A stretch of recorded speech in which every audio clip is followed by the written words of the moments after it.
to the Advisor's Assistant Getting Started webinar. I have open here on the screen the Advisor's Assistant ClearView screen. And we are looking here at James Madison, who we have set up as a client in Advisor's Assistant. And the first thing that we want to do here is look at what we call the ClearView screen in Advisor's Assistant, because this really becomes your home base as you work in Advisor's Assistant. This is how you get to all of the information about your clients and prospects and all of the different names that you add within the program. And first of all, because everybody has different monitors and different resolutions, you can resize the view screens within the program. And my screen is a little smaller. There is some white space around the screen, and I'm just going to drag that screen out a little bigger so that it takes up more of that screen. And that is a preference that you can turn on or off through the user preferences under the file menu up at the very top of the screen. So if your Advisor's Assistant does not have the ability to do the screen sizing, then go up under File Preferences, and that is a feature that you can turn on to change the sizing of your screen. So let's take a quick look first at the different sections of the view screen. We have up here in the top left section some basic demographic information about the name that you're viewing. With James Madison, we have him set up as an A client in our database. And all of this information that you see on the screen, client, level A, the fact that he's active, these are all abbreviations that you can customize yourself for your own Advisor's Assistant database, because every office works differently. So with Advisor's Assistant, you have a lot of fields and abbreviations that you get to customize to make sure that Advisor's Assistant tracks the information the way you do business. We don't give you a bunch of fields and codes that you have to fit into the way you do things. You get to customize it so that it works the way you need it to work. You can add photographs, and if you do not have a photo, there's a little picture, a little camera icon that you can just click on to add that photograph. And whenever you add a birth date, Advisor's Assistant will automatically calculate ages for you. There are two ages, the actual age and the near age. That's that 6-month age. And there's a lot of identification information for Patriot Act information. And on the edit screens, you'll also have some passport information, non-citizen ID information. So a lot of demographic information is available for you. Over on the right-hand side of our ClearView screen, we have address and phone number information, and you can store an unlimited number of addresses and phone numbers for every name that you have in Advisor's Assistant. We have 4 addresses on file for Jim here and 5 phone numbers. These little arrow buttons on the screen allow you to scroll through the information that you have for each contact name, or these down arrows allow you to get a list of, in this case, because I clicked on the down arrow for the phone number, I'm seeing a list of all of the phone numbers on file for James Madison.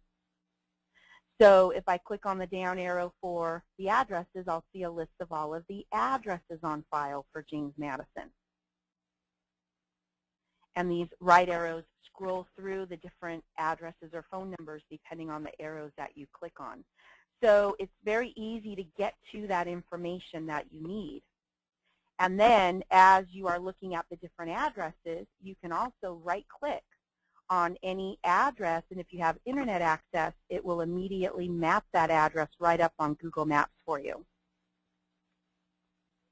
The emails and websites are also hot links where you can click on the website and go immediately to that website, or click on the email address and it will start a new email for you right in Outlook for your email. In the middle of the screen, we have some action buttons. We'll be talking about those a little later. And then across the bottom of the screen, this information is going to change depending on the tab that you're viewing across the bottom of the screen. And we're going to go into some of these tabs today, and then we have different webinars that cover different tabs because, of course, we can't fit everything into one webinar. The system just does too much. So we can only go into so many tabs. But the tabs are also color-coded. So as you have information on that particular screen, that tab turns blue. So when you're looking at a client or prospect on the screen, you know immediately whether or not you have data or information on that particular screen. Then over on the left-hand side of the screen, we have a toolbar. And this toolbar is set up to give you fast access to some of the most commonly used features in the system.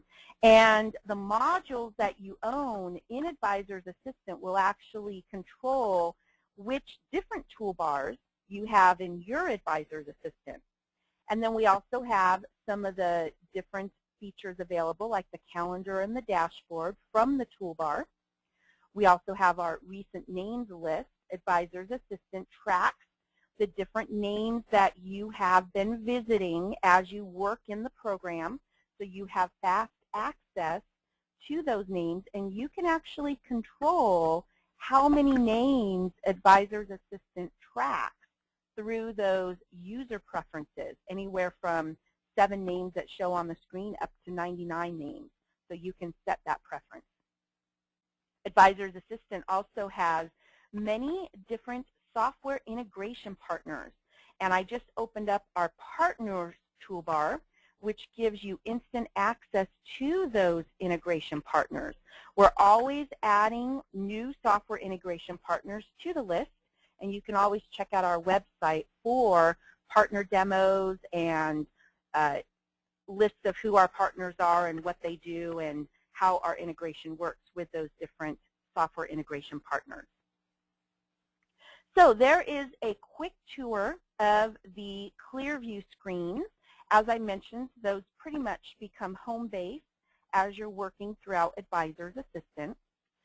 Now, before you can really start adding information to the program, the first thing you need to do is add the names into Advisor's Assistant. And I'm going to show you how to manually enter a new name into the software, but you're not limited to only adding names manually into the system. There are other ways to add names into Advisor's Assistant. If you have a lot of your clients in Outlook, you can import those names directly from Outlook into Advisor's Assistant. Or if you have those names in a spreadsheet, like an Excel spreadsheet, you can also import those names directly from a spreadsheet into Advisor's Assistant, or if they're in another database program. Our tech support can help you with the Outlook and Excel spreadsheet imports. If you're using another type of program, you can give us a call, and we can also help you with the importing or converting from another program. So don't just think about, typing the names in manually, because there are many other ways to get the information into Advisor's Assistant. But a lot of times you do have to add names, especially with prospects. Maybe you met someone new and you want to get their name into your database. So let's take a look at how would you add new information into Advisor's Assistant. On our main view screen, in the name section here, up near Jim's name, we have a plus button. Throughout Advisor's Assistant, you'll see a lot of plus buttons. And anytime you see a plus button, that means add. So you can always click on that plus button to add a new name to Advisor's Assistant.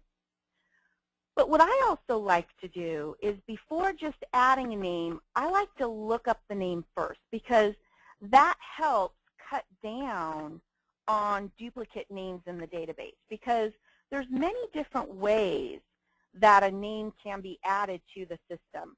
You can add a James as a James or a Jim, and so it's hard for a computer system to recognize a duplicate name. So it's really best that you look up a name first before you add it. And there's a couple of different ways that you can look up a name in Advisor's Assistant. Next to this main name section, we have a down arrow that can get you to the name lookup in Advisor's Assistant. We also have across the top of the screen, we have a lookup menu section. We also have a shortcut key of Alt-Q, Q for query. You can hold down on your keyboard the Alt key and the Q key on your keyboard. Or what a lot of people use is right here in the toolbar, we have the binocular icon for lookup name. That's probably the most common, although I use Alt-Q throughout the day. That's what I use the most is Alt-Q. So whether any of those features, they all open up the name lookup screen. And this is a screen that opens frequently throughout the program anytime you need to find a new name in your database. And this screen is very easy to use because it's all set up and ready for you to just start typing the name that you're looking for. I'm going to add Larry Watson to my database.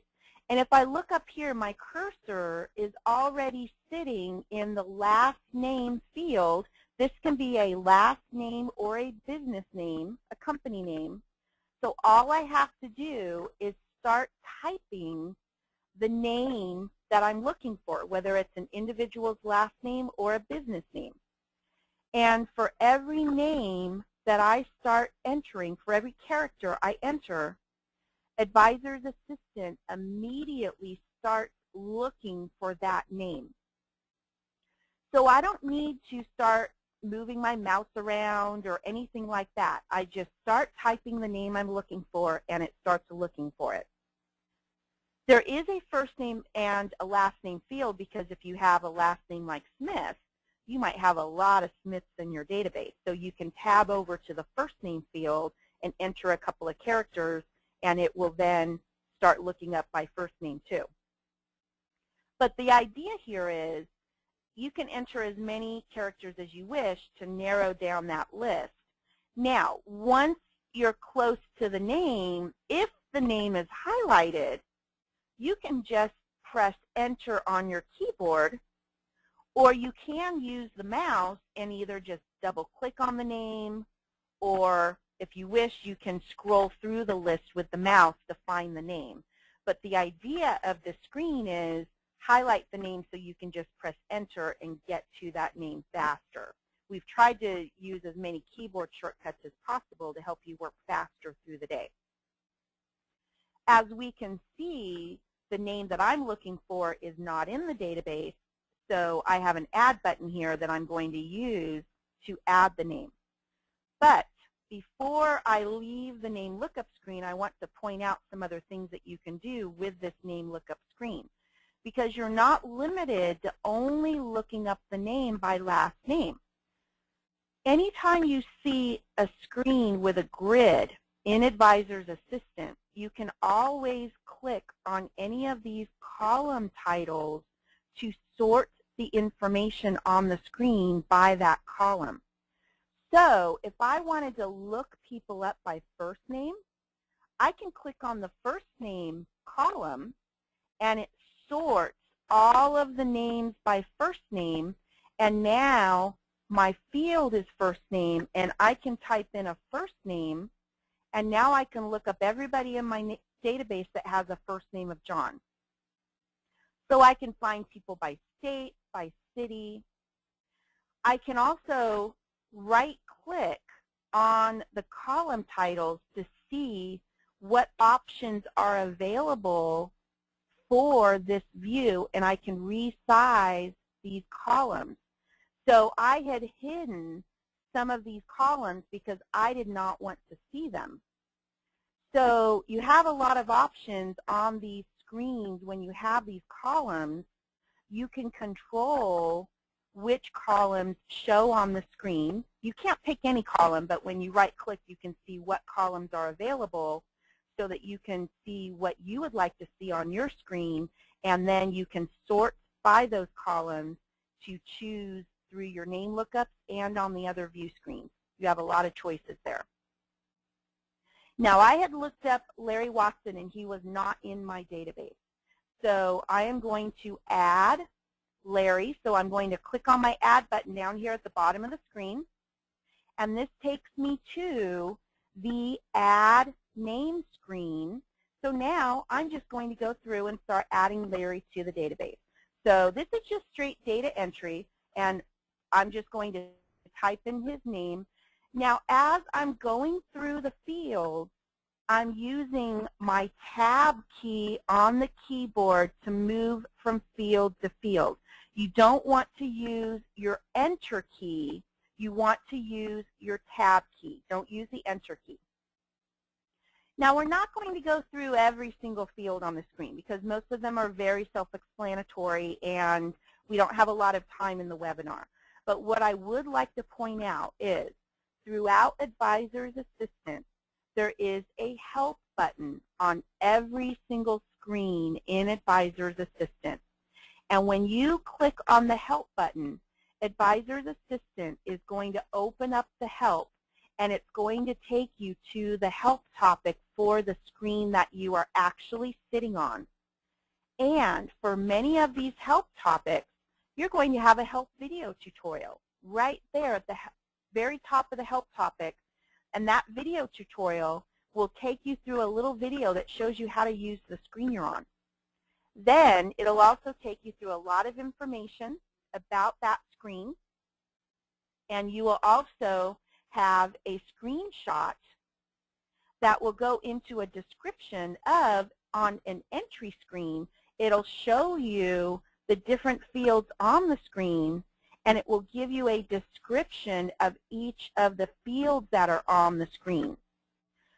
So as you're working through and entering data, if you have a question about a particular field, open up the help, because we work really hard to make sure that we have descriptions of those fields. And please, if you ever do find a field that we don't have in the help, let us know, because we work really hard to make sure that we do have all of those fields in the help, because we want to make sure that you can get to the help you need.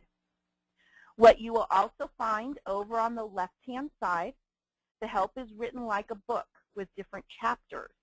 So on the Contents tab, you have all of the different chapters, and you can expand these chapters. And so if you want to learn something, let's say you want to find out, hey, what are these markets that are, there's a whole chapter about markets. You can go into the markets and you can watch the video about markets and read about markets. So there's a lot that you can read about and learn about in the help. There are actually topics in the help that are not associated with a screen. Like if you go into the emailing section, there's a whole topic on getting started with email that's not about a screen. It's just a topic to help you get familiar with how emailing works with Advisor's Assistant. So we have a lot of information in Advisor's Assistant in the help that is designed to help you learn the system. And of course, the tech support is also available. So back on the Add Name screen, I'm just going to touch on a few of the key fields that are very important as you are adding information that you want to be aware of. So we're not going to go into every field, but that help can always explain different fields if you have a question about a particular field. We do have the ability to household in Advisor's Assistant, so you can turn somebody into a head of household, and then you can build a household and add household members. Now, the next field that I have here on the screen is name types. And the name types are a very important field. So I want to talk about name types because as you are adding names to your database, you can add multiple lists of names to Advisor's Assistant. That's one of the powers of the database. You can have not only your clients in Advisor's Assistant, you can have your prospects in the program. It's a very powerful prospecting tool. You can add your vendors. You can add your friends. You can add organization members, church group members. You can put all kinds of people in your database.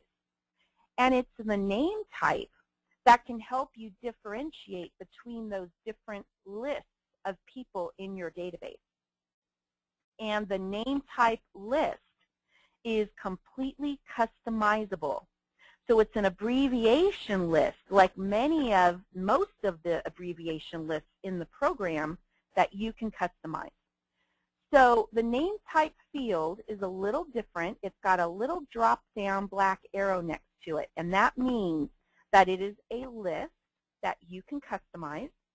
So when I click on the little drop-down arrow, I get that list, and I can scroll through it to see in my database some of the different name types that have been set up. Now, Advisor's Assistant has a lot of security set up.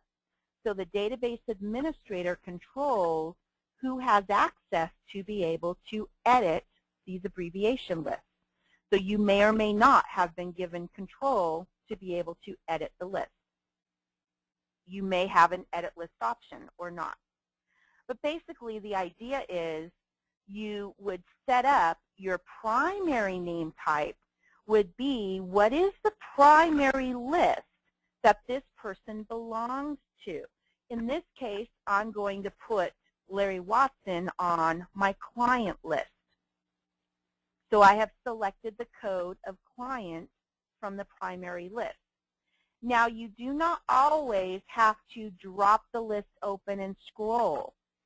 Once your cursor is sitting on this field, if you know the code, you can use your keyboard. Like if I type on my keyboard PR, it went right to the prospect code. And now if I type CLI, it went right to that client code. So once you know your codes, you can type them on your keyboard quickly, and it will go right to that code. And that works for any field that has that little black arrow. So you don't always have to go to your mouse and drop down the list. You can use your keyboard to pull those codes up. So your primary name type should always be that primary code that this person belongs to, that primary list. Then you have other name types. There are many places throughout Advisor's Assistant that you can put people on lists. The name types are the real key list that you want them to be on. And one of those has to do with market segmentation. A lot of people want to segment their clients and prospects into an ABC type segmentation or a 1, 2, 3, 4. So that is a very natural place to use the name types. And so the other list is a way to do your A clients or your B clients. So if I want to add Larry to my A client or my B client list, I'm going to add my A code to the other name type list. Over in my other section, I have a plus sign. Remember, plus means add. So I'm going to click on my little plus icon, and this is my list of all of my name type abbreviations. And I'm just going to click on my A option and click OK. And now Larry's on my A client list. So I can have more other types, and I can control the order of the other types because only 3 name types can show on the view screen. So that's why you can use these little arrows to control the order of the other types on the screen.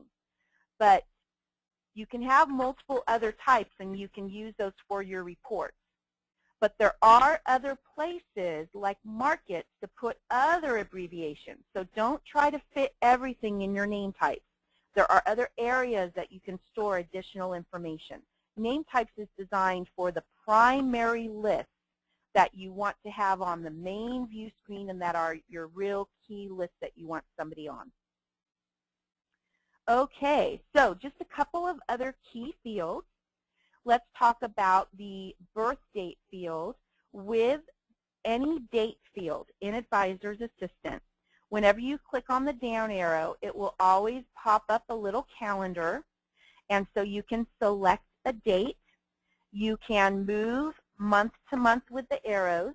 You can also click on the month to select a month and click on the year to change the year. But that can get tricky on older dates. So you can also just type the date right into the field. And so I'm just going to go ahead and type the date in. Whenever you're typing in a year, you do not have to type in all 4 digits of the year. You can also type in just the last 2 digits, and Advisor's Assistant will fill in the century for you. Sometimes there's a turning point where you might need to type in the 2000 or the 1900 right at the century point. So there's a couple of ways that you can enter in those dates. You don't always have to use the calendar. You can also type in that date directly. And then I also wanted to talk about spouses, because there are also a couple of different ways that you can enter spouses into Advisor's Assistant.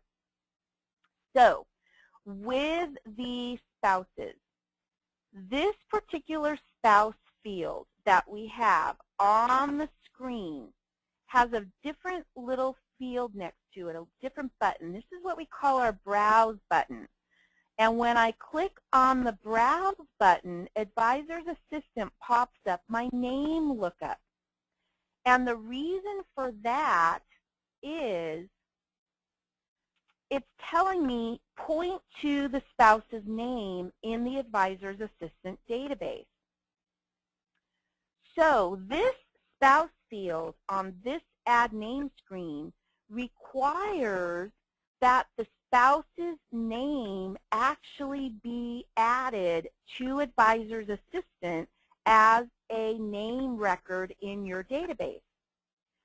You might not want to have the spouse's name added as a separate name record. Not everybody does, but many people do. So you don't have to add the spouse's name as a separate name record. If you don't want the spouse's name in your database, you would just not use this particular field. I'm going to show you in a minute how you can track the spouse's name without adding their name as a whole separate name record, because you can do that. But I'm also going to show you how to use the spouse's name because it's very handy. So why would you add the spouse's name as a whole separate name record? Well, there's many reasons, one of which is there are many instances where the spouse has their own products, so they are a client in their own right. They may have their own registered investments, or they're their own insured on their own policies, so they're a client. And so you want to have the spouse with their own name record so that you can keep track of all of their own products under their name. So then you can add them as their own name, and then you can build the household and link them all together so that you know that they are a family and that they are a household. So in that case, you can use the spouse record to show that they are spouses. Advisor's Assistant also has integration with the 2 main application programs on the market, LaserApp and QuickForms. And when you have the spouse added as a separate record and everything is linked together, when you send the name information over to LaserApp and QuickForms, that spouse's information, when they have their own separate name record, that spouse's information can also be sent. So there are a lot of advantages to having the spouse set up as a separate record, but it is completely up to you as to if you wish to add the spouses as their own name records. Everyone can make their own decision there. But let me show you how you would use this field. So when you are sitting on the spouse field and you click on that little Browse button, it's basically giving you the name lookup so that you can say, point to the spouse's name, and it's going to link those 2 names together. When we looked for Larry Watson earlier, there were no Watsons in the database. So we know that no Watsons exist. So Larry's spouse, Susan, is also not in Advisor's Assistant. So once again, I want to go ahead and add Susan. So I am going to use my Add button here on the name lookup screen. But this time, a different screen opens up. This is what's called our Quick Add screen, because Advisor's Assistant knows that we are in the middle of adding a whole name to Advisor's Assistant. And we have not yet added Larry to our database. Until we click on that OK button, Larry has not been added to Advisor's Assistant. So it's not going to give me a whole new screen for Susan. It's giving me what's called a Quick Add screen, just so that we can get Susan into the database. So I only have a few fields to add. Now, I can decide as I'm adding Susan, do I want to add Susan as a client? Or you can set up another name type of spouse. It's completely up to you. Is Susan a client in her own right, or do you just want to add Susan to the database as a name type of spouse? It depends on who Susan is. And then you can also select the producer if Susan has the same producer or a different producer. So what I'm doing here is I'm only adding a couple of fields, but what that does is it adds Susan to the database as a placeholder, and now Advisor's Assistant will link those two names together, and it has Susan set up as the spouse so that those two names are set up together. So if you wish to add that spouse, you can use that spouse field. Now, if you do not wish to have the spouse added as a separate name record, then that is the perfect opportunity to use our customizable fields, which are what we call the flex fields. So this first page of information, the detail screen, is just one page of our add name information. We actually have more pages of information here with our different tabs across the top. So we also have, with Advisor's Assistant, customizable fields called flex fields. The flex fields are fields that you can name yourself. You have over 30 fields that you can customize. I say over 30 because these are just the name flex fields. There are also flex fields available if you are tracking insurance or tracking investments with Advisor's Assistant. They have their own flex fields. So here on the name screen, we have 30 flex fields that we can customize ourselves. And what we also have is the flex fields are stored with the primary name type. So what that means is for every different primary name type, and we set Larry up here with a primary name type of client, for each primary name type, you can have a different set of flex fields. So as you're setting up someone's primary name type, also keep in mind that that loads up their flex field. So when you change a flex field, it changes it for everybody in your database who has that same primary name type. So you don't have to change the flex fields for every individual name. You're setting up the flex fields for the entire primary name type. Flex fields are very easy to change. From the flex field screen, all you have to do is click on either of the columns where the field labels are. Just click once, and it changes over to the actual Modify Flex Field title screen. So you just go to whichever flex field you wish to change. I'll just change Flex Field 3 here and give the field a new name or a new label. In blue, on the right-hand side, we have the actual format of the flex fields. There are numerical flex fields, The X's are text flex fields, alpha or numeric, and then there are date flex fields. So as you are labeling your flex fields, you want to make sure that you select the right type of flex field with the right format for the type of information that you're going to be storing. And as you're using these flex fields and you're putting data into these flex fields, you can search on the flex fields for your reports. And with our basic report designer, you can put these flex fields on your own custom reports.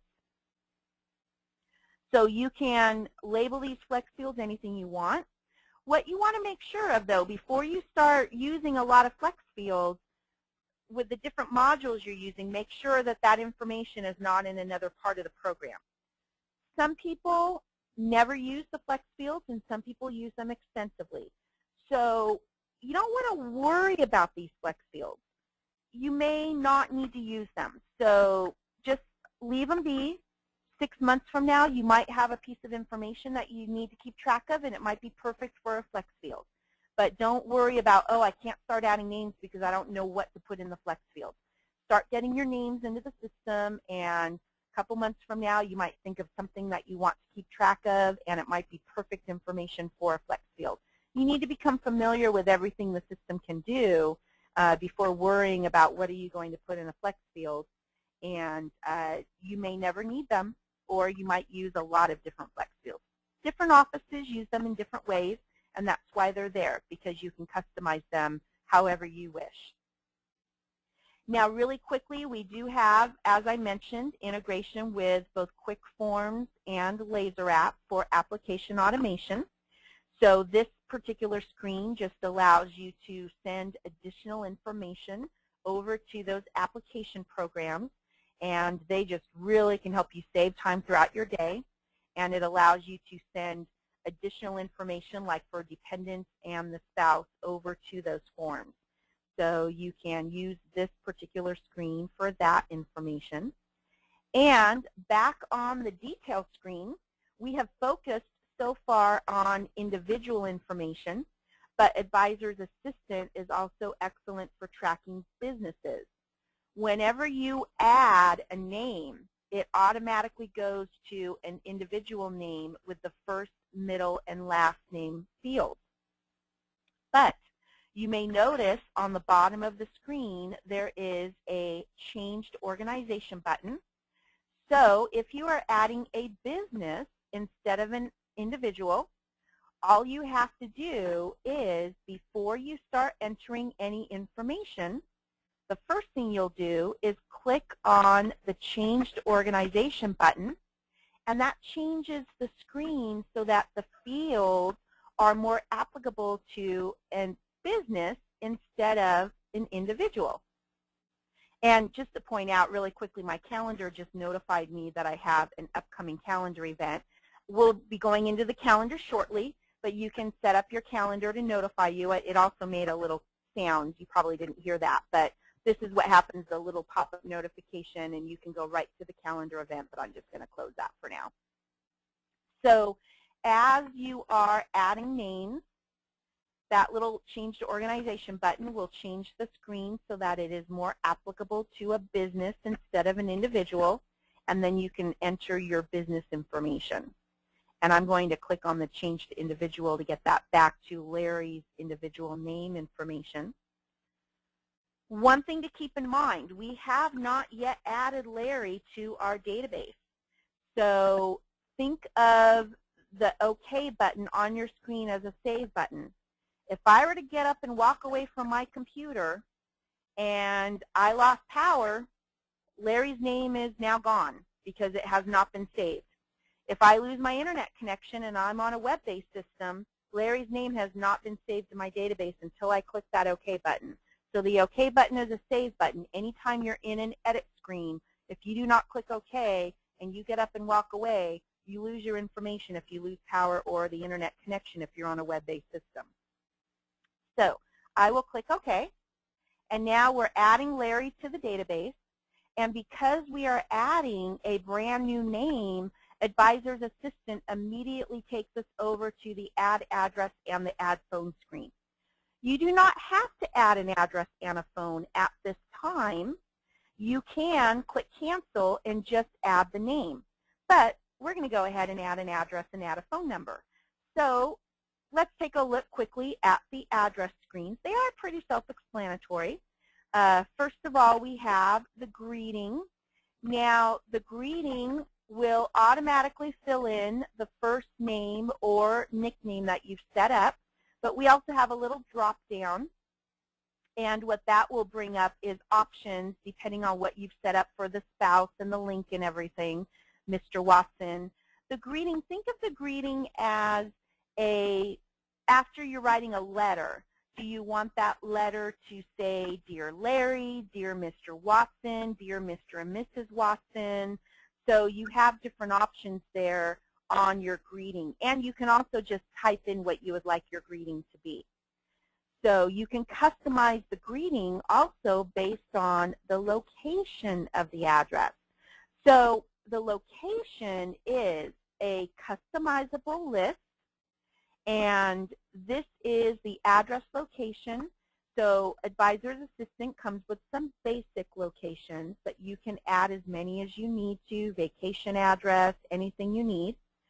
So as you are setting up your addresses, you may have a more formal greeting and addressee versus the business address and the home address. So your business address may have a letter greeting of Dear Mr. Watson for the business and Dear Larry for the home. You can completely customize it. So for the addressee, if you wanted it to say Dear Dr. Watson or Dear Dr. Watson or Dear Mr. and Mrs. Watson for a joint address, the addressee is like the first line of the address. And so once again, you can customize what you wish your greeting and addressee to be. And I'm just going to leave it as Larry and Larry Watson. If this were a business address, I could have a job title in there. I can have the business name in there, however I wish that to be. Let's go ahead. I will add a business address. And so I'll put a job title of supply manager, and we'll say Larry works for Atlas Computers, and we'll add a business address in here. Now, as you're adding the addresses, there are 3 address lines, so you have plenty of room there for the multiple address lines. We always recommend, and the post office recommends, that the address itself be on address line 1.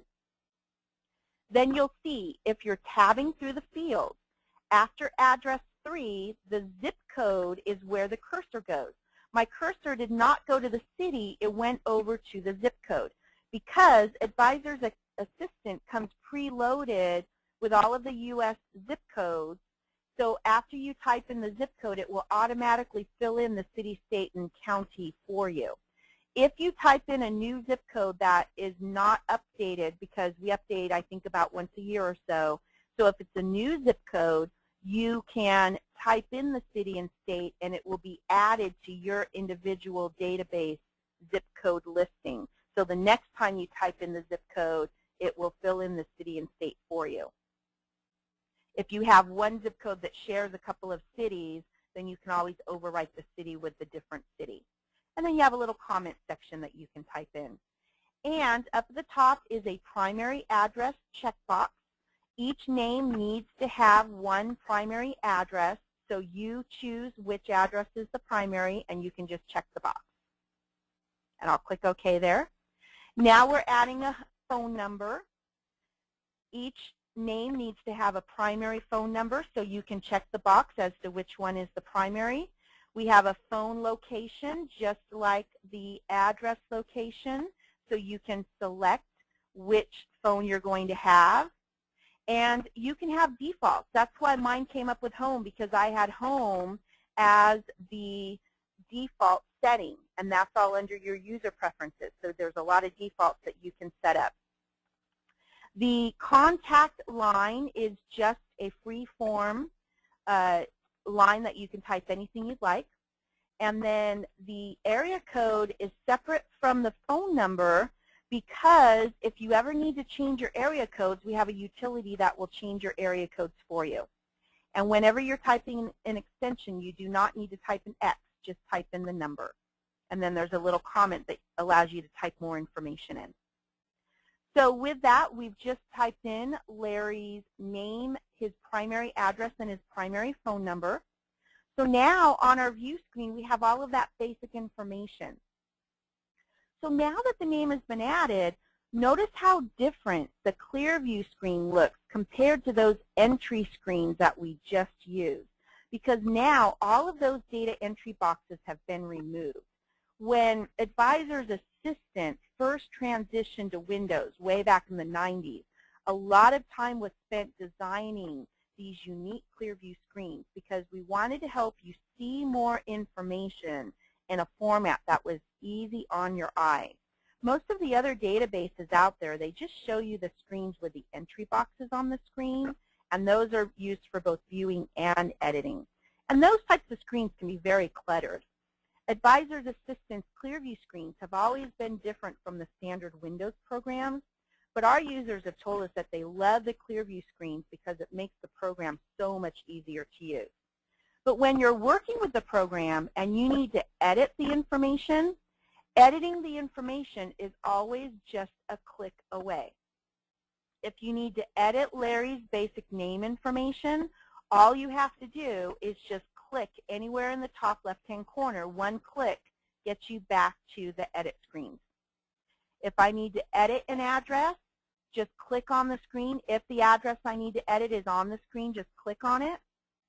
Or click on the down arrow to get the list, and I'll have a list of the multiple addresses, and the down arrow list allows me to add, modify, delete the screen. So I can modify or add right from the list.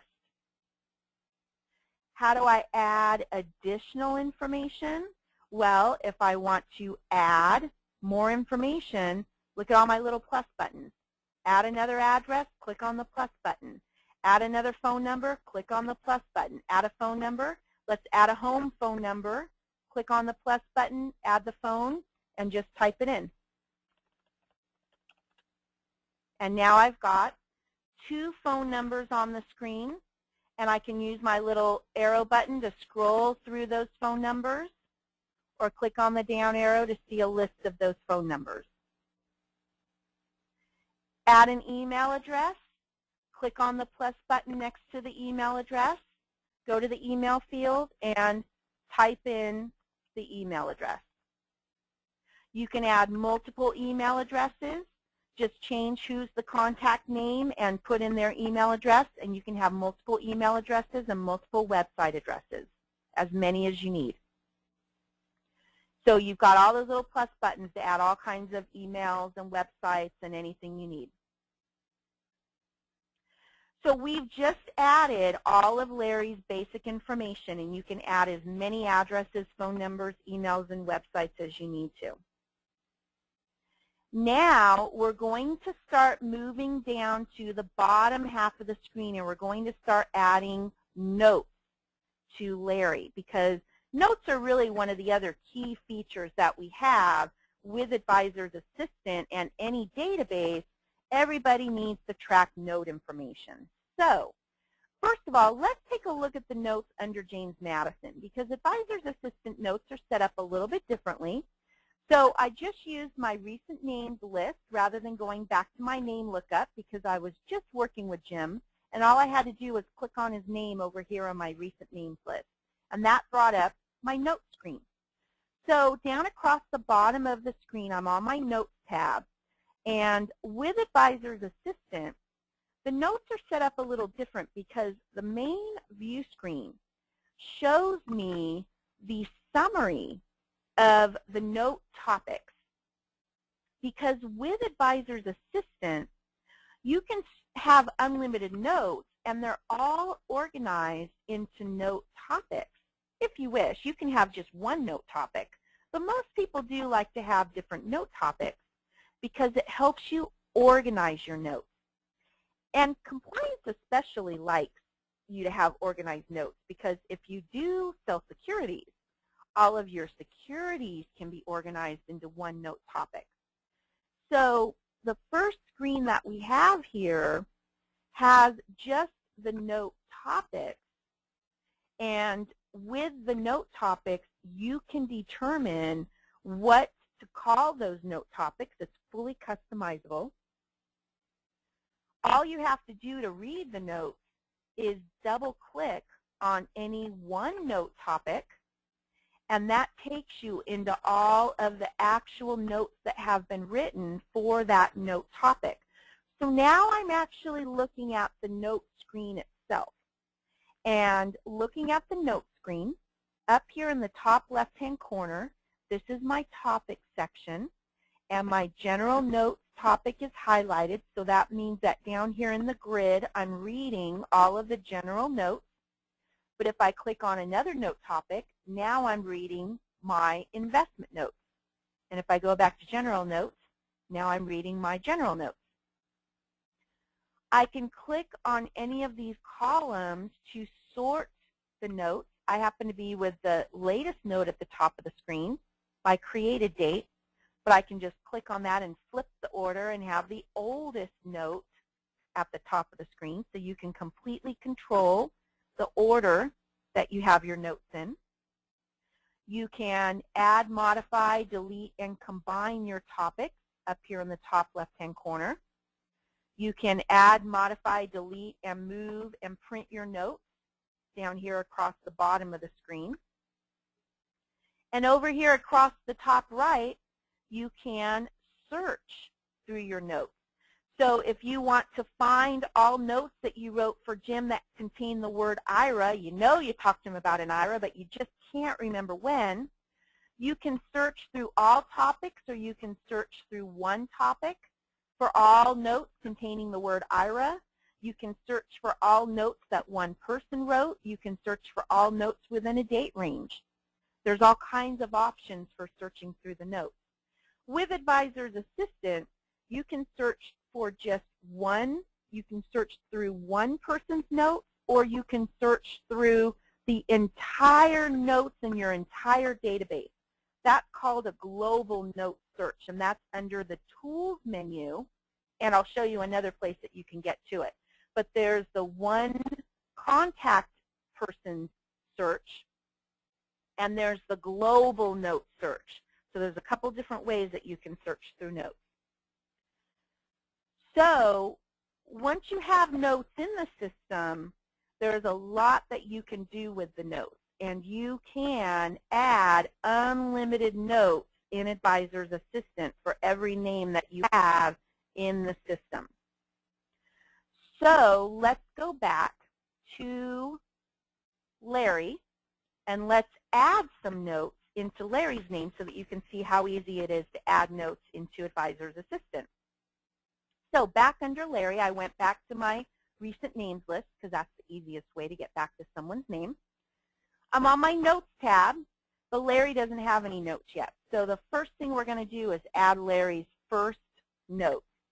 And we're going to start using our action buttons here that are in the very middle of the screen. Whenever we were adding information to the top half of the screen, we started using our plus buttons that were up here in the top half of the screen. But now we're moving down to the bottom half of the screen, and we're going to start using our add, modify, and delete buttons here in the middle of the screen. The action buttons here control the bottom half of the screen. And notice we have a nice little plus button here on our add action button. So we're going to add a new note, so we're going to click on our add action button. But because Larry has no notes, the first thing we need to do is add the very first note topic. Now, with the note topics, you can either set up some standard note topics on a drop-down list that you wish the entire office to use. So you could decide what you want your standard note topics to be: general notes, insurance notes, investment notes, security notes. You can have from the drop-down list your set note topics, and it's what's called a combo box. So you can also just type into the box a custom note topic. So you can customize these note topics also. And that way You can standardize a specific set of note topics, but if there's a special circumstance, you can have a special note topic.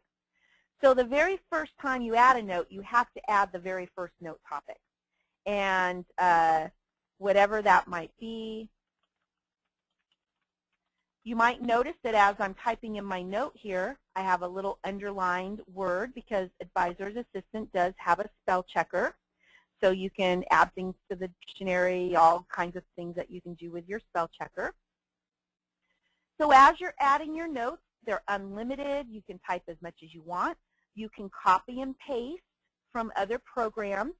So you can copy and paste emails in here, but I'm also going to talk about our email archive. We have some other options up here about notes. We have something called personal contact. Now what this was actually added through a request from a user years ago. He wanted to make sure that he was having a personal contact with his A client every 90 days or so. So we added this feature as a way to track those personal contacts. Now, first of all, a personal contact is fully defined by you. You yourself define what is a personal contact. But what you can do is, as you are adding a note to Advisor's Assistant, if this note is through a personal contact, you can check the box. As you have built up your personal contacts in the system, there's a little utility you can run that will search through your database and give you a list of those, let's say, A clients whom you have not had a personal contact with, let's say, in the last 90 days or 120 days, whatever time range you define.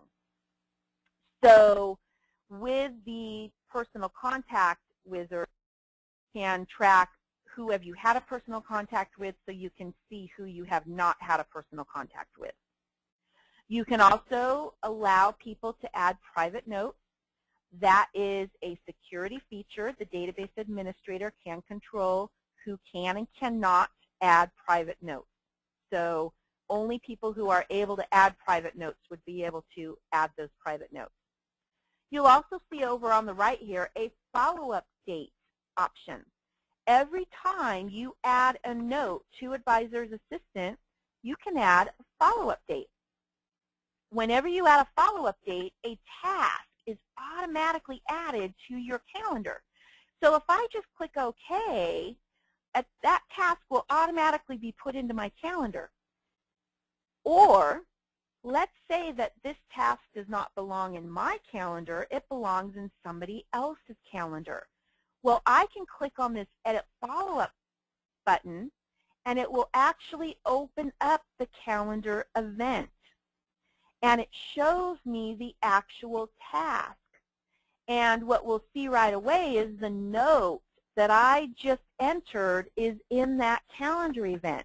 So whenever you add a follow-up through the note gets copied into the calendar, so when that task pops up on my calendar, I'll know why I wanted to follow up.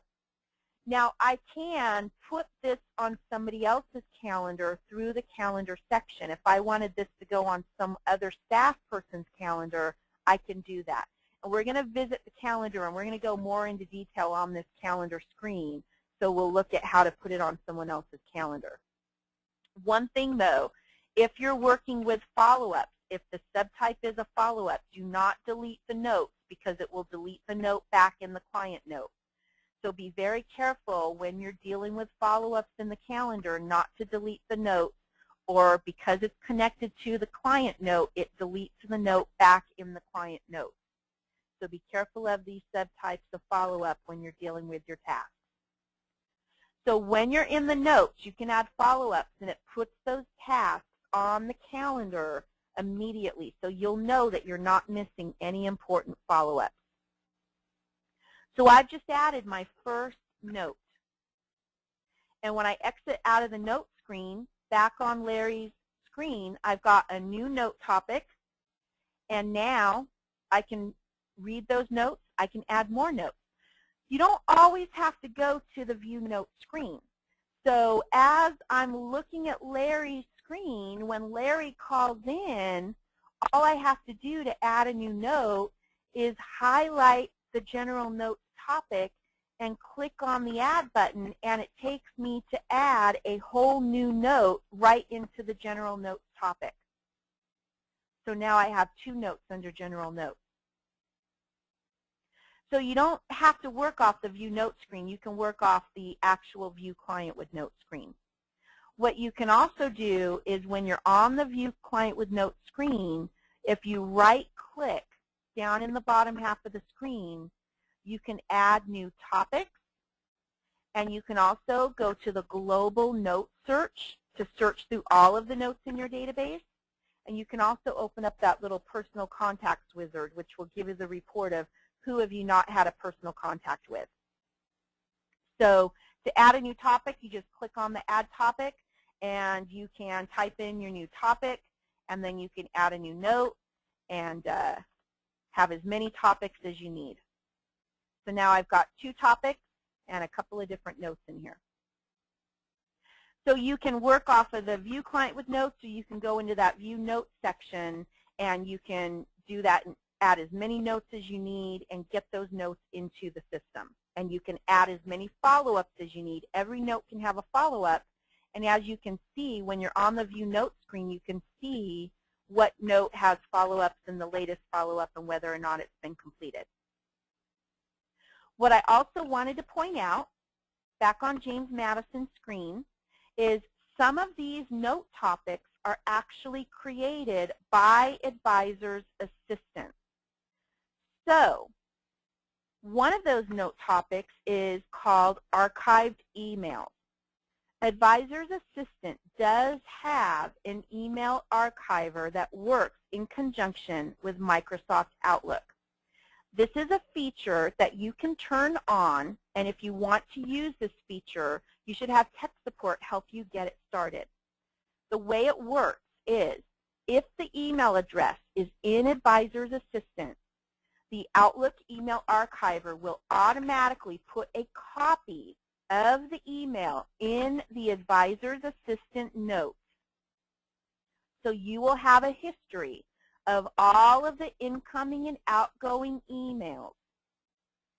And it is an all or nothing archive, so you don't get to pick and choose. It is a read-only archive. You do not get to edit these emails in this archive. You do not get to delete these emails once they're in the archive. Otherwise, we can't call it an archive. And you also have the ability to tell Advisor's Assistant to archive the attachments. And you can actually open the attachments from within Advisor's Assistant. We are not storing the attachments. We are setting up a link to a location on your computer where you are telling Advisor's Assistant to put a copy of that attachment. So the email archive is something that tech support can help you get up and running. It works with Outlook as the email program, and it will set up a separate note topic where a copy of all of the incoming and outgoing emails will get stored in Advisor's Assistant if the email address is in Advisor's Assistant. So that's an option that you have with the notes. So everything else is set up there. Okay, so that sort of gives a good overview on the notes. And the last thing that we're going to be covering today is the Advisor's Assistant calendar. And so we have about another 20 minutes here. And Advisor's Assistant does come with a full calendar system. And so over here on my toolbar, on the left-hand side, we have a calendar icon. And you can open the calendar at any time. And the Advisor's Assistant calendar actually opens in its own window. So you can have the calendar open all day if you wish. It runs separate from the database. And if you have 2 separate monitors, you can actually have the calendar open on one monitor and the Advisor's Assistant database open on another monitor, so you can have them both open throughout your whole day. And you can resize the calendar to whatever size your monitors are. It will, if you've got two different size monitors, you can actually have the calendar be a different size than your advisor's assistant because they are two independent windows. So they don't have to be the same size. Let's take a quick look at the actual calendar screen here. We have our appointments here on the left-hand side. Now, this section here on the left-hand side, I'm only showing appointments. That's controlled by this little option here. You can tell it to show your tasks also in the grid, but I like to only show my appointments because when you put the tasks there, it can get pretty crowded. So you can control that. Over here on the right, I'm showing 2 months based on the size of your resolution. If you have enough room, it will show more than 2 months. It all depends on the size of your calendar. And then down here we have the tasks and phone calls. And you can resize your columns just like all of the other grids in Advisor's Assistant. And you can sort by the different columns, once again, just like all of the other grids in Advisor's Assistant. Everybody gets their own calendar, so depending on how many users you have, each user has their own calendar, and you will want to definitely go in and set up your calendar. So you have a setup button on the bottom of the screen. When you open the calendar setup, there are quite a few things that you'll want to be sure to set up in your calendar. First of all, you'll want to tell Advisor's Assistant whether you wish your uncompleted tasks and phone calls to roll over. That is only referring to the tasks and phone calls on the right-hand side, not the appointments, because appointments do not roll over. But if you have any tasks and phone calls that have not been completed, do you want them to roll over each day? I showed you a little pop-up alert earlier today. So you can tell Advisor's Assistant whether you want to be notified of upcoming events and whether you want a sound to play with that notification. Then there are a lot of defaults that you can set.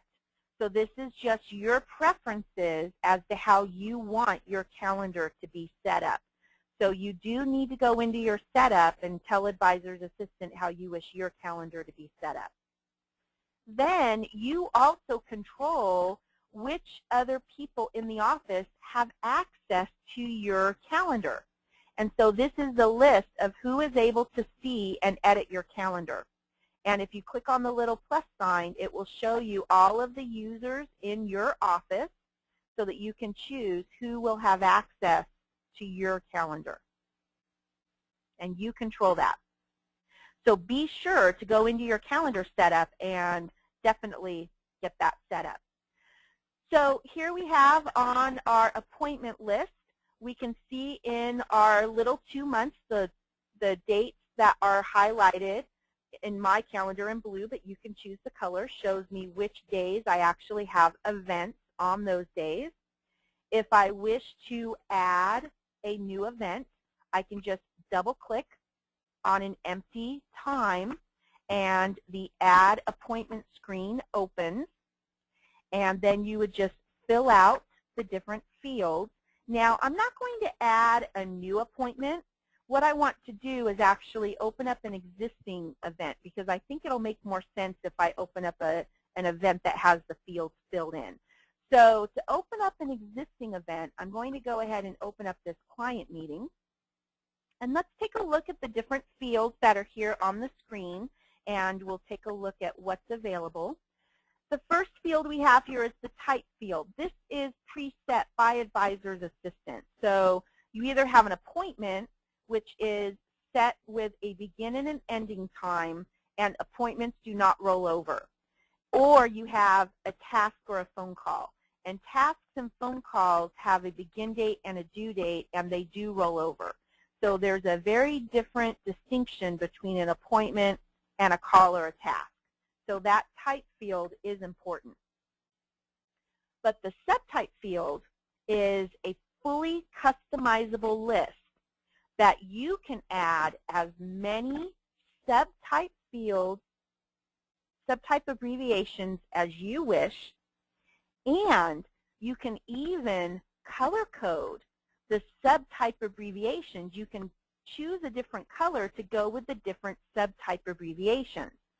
So your database administrator or anybody who has the ability to edit a list can go in, and through the admin maintain abbreviations, you can set the different colors to go with the different appointment subtype codes. And when you are running reports, you can see, give me a list of everyone who's got a client meeting, or give me a list of all the vacations. So you can run reports by subtype, as well as the subtype is nice for the color coding. Then we have some very basic calendar fields. Priorities, you can mark the events completed. On the appointments, you have your begin and your end time. You can set multiple day appointments, all day appointments. You have your description field. You have a location field, and you have your notes for as many notes as you wish. So those are pretty standard for appointments and tasks. You have your with field. Now, this is important because this actually will link this calendar event with the name back in the Advisor's Assistant database. So when the client or prospect calls up, if you actually select their name in the with field, you will be able to see those calendar events from the View Client screen. So if the name is in your database, be sure to click on the little plus sign, and that pulls up the name lookup so that you can select their name from the database. So that's a very handy field to use, and as you can see here, you can select more than one name to link the calendar event to. So the with box allows you to link the calendar event to the name in Advisor's Assistant. The calendar box selects whose calendar is this event going to show on. In this case, it's only on my calendar because I'm logged in as Chris Moneymaker. But you can have this event show on more than one person's calendar. Once again, the plus box allows you to add this event to multiple staff people's calendars. So this is the list of all of the users of your database, the other staff people in your office. And you can use your control key on your keyboard to select more than one name from this list. Now, there's only one event in the database, but it's going to be copied onto more than one person's calendar. So if one person edits the event, that edit is going to show on all three calendars. You can also set up recurring events. There are different recurring patterns. Once you select a recurrence option, you will have different ways of setting up the recurring features. And if you want a quarterly recurrence option, then quarterly is monthly every third month. So there's different options there on the recurrence. And I'm just going to do this once. And then, of course, you can color code your events. So calendars have become pretty standard these days. Advisor's Assistant has a very full-blown calendar. So you can get all of your appointments in there. You can get your tasks in there. You can have everything show up on multiple people's calendars. There's everything that you need to do with a calendar you can do with Advisor's Assistant. So we looked at our appointments. Now let's go ahead over here on to the tasks. Now, for the tasks can be added directly through the calendar. Here's an add button right here. As we saw in the notes section, tasks can also be added through follow-ups from the notes.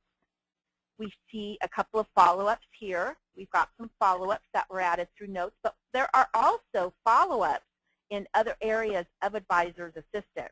Follow-ups are not only in notes. You'll see follow-up dates throughout the program.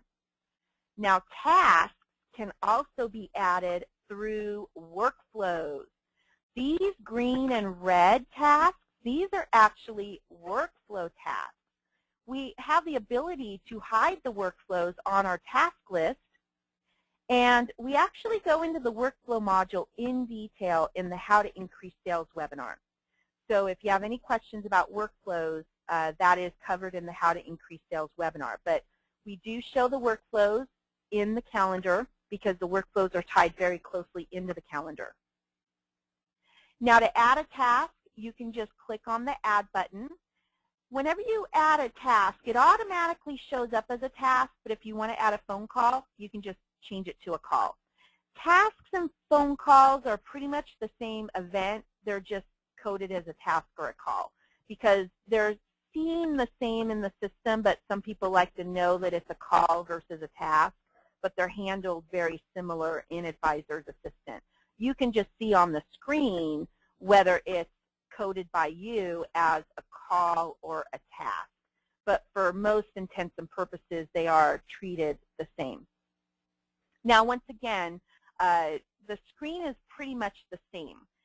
The only difference, really, between appointments and tasks and phone calls as far as the fields go is appointments are for a set date with a begin and an end time.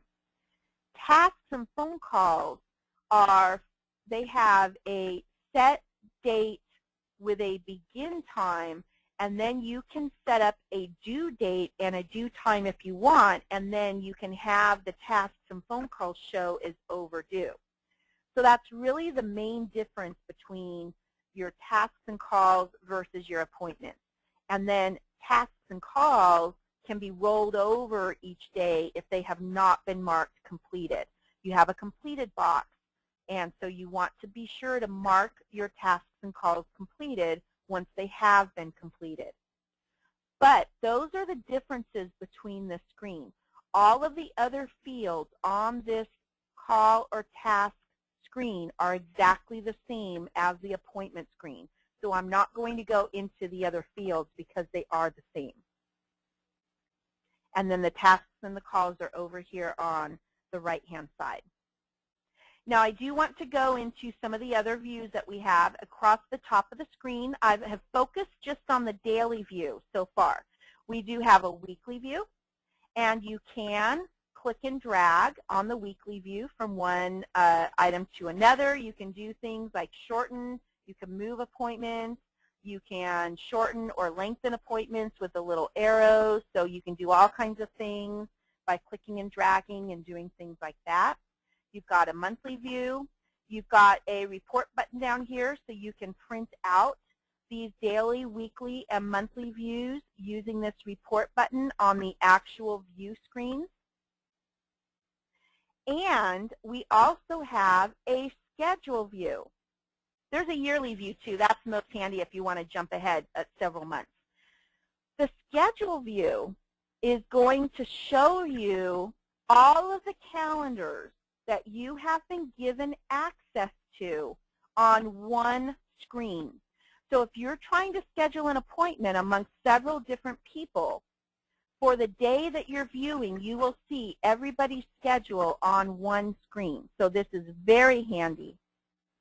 So once again, each individual user controls who has access to their calendar. So if you're not seeing someone's calendar, you need to talk to that individual person because they need to grant you access. But the schedule view will show you who has given you access to their calendar, and then you can see their schedule on the schedule view. Now, I know a lot of people are dying to ask, what about my mobile device? How do I get my calendar on my phone? So for mobile users, there are two ways that you can get your calendar into your mobile devices. First of all, every Advisor's Assistant CRM system comes included at no additional charge with Outlook synchronization. And from what I've seen, all tablets and smartphones will synchronize with Outlook. So that's automatically included with the Outlook synchronization. Now, if you are using the web-based version of Advisor's Assistant, you can use our mobile app, AA Mobile, for just a couple of extra dollars a month. And AA Mobile is going to give you a direct connection to your calendar and other data, not just the calendar. And it gives you a direct connection to your from your tablets and your smartphones. So you have a couple of options on the mobile connections, but you can definitely get your calendar to your mobile devices. I have a Droid phone and an iPad. So when I add an appointment into Advisor's Assistant, you can set it up so that when you add an appointment, we have an automatic add feature that when you add an appointment to Advisor's Assistant, it automatically goes to Outlook. Then I have a program that runs on my computer. It wasn't that expensive. It's called Companion Link.